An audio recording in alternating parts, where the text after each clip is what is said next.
Hello guys and welcome to another YouTube video. Today I'll be showing you how do you reset your iPhone to factory settings. So without further ado, let's jump right into it.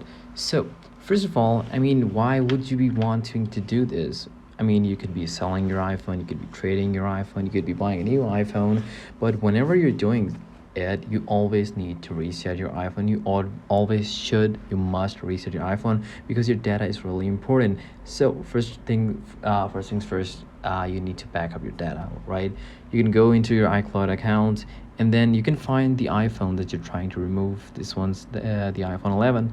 So I'm just gonna go into this device and I'm gonna make sure that my iCloud backup is on. Right now my backup is off actually because my iCloud does not have enough space, but you need to turn this on, right? And what you can do is you can just back this phone up, like the latest data should get in there. And once it's done, what you want to do is then you can go ahead and move on to the next phase, which is the resetting itself.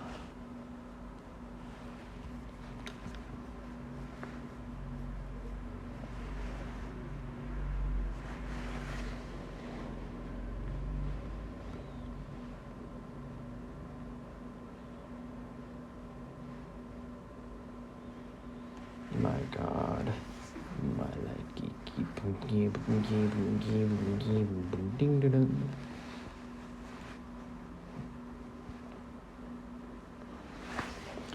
all right, once it's turned on, I can press backup now and it should back my data up. And next thing what you want to do is you're going to go back, you're going to go to general, and then you're going to scroll all the way to the bottom. And now we have this transfer or reset iPhone option, and you can go ahead and select erase all content and settings, and then it's gonna ask you for your password and stuff like that. And you can just follow the on-screen instructions and you can happily reset your iPhone and go about with your life. So that is all from this video. I hope this video was helpful and I'll see you in the next one. Thank you guys.